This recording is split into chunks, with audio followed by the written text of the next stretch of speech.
High, আশা করি সবাই খুব ভালো আছেন। একদম গাট হেলথকে সেকেন্ড ব্রেন বলা হয়, এটা সবাই নিশ্চয়ই আমরা জানি একদম যে কেন বলা হয়। কারণ দুজনে গাট হেলথ আর ব্রেন হেলথ একে অপরের সাথে কানেক্টেড। যখন দেখবেন আমাদের কি বলবো, মন ভালো থাকে না, তখন কিন্তু আমাদের গাটটাও ঠিকঠাক থাকে না। আবার যদি গাট হেলথ ভালো না হয় তাহলে কিন্তু আমাদের একদমই মন ভালো থাকবে না। যেমন মানে দেখা যায় যদি আমাদের ধরুন কিছু একটা সমস্যা হচ্ছে, হয়তো ইনডাইজেশন বা একটুখানি অ্যাসিডিটি বা একটু গ্যাস, ঠিকঠাক মতন কি বলবো ঘুম হয়নি, তাহলে দেখবেন যে আমাদের কিন্তু যত আমরা ভালো স্টোরি পড়ি না কেন তখন আমরা একদম কনসেন্ট্রেট করতে পারি না কিছুতেই।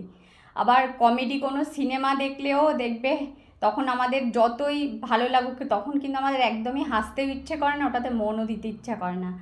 তাই জন্য এর থেকেই বোঝা যায় যে একে অপরের সাথে কানেক্টেড। তাই গাট হেলথকে কিন্তু সেকেন্ড ব্রেন বলা হয় গাটকে।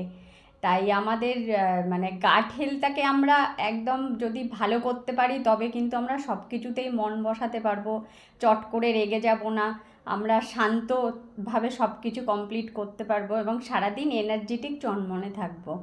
তো থ্যাংক ইউ সো মাচ। আবার আসবো নেক্সট ভিডিওতে।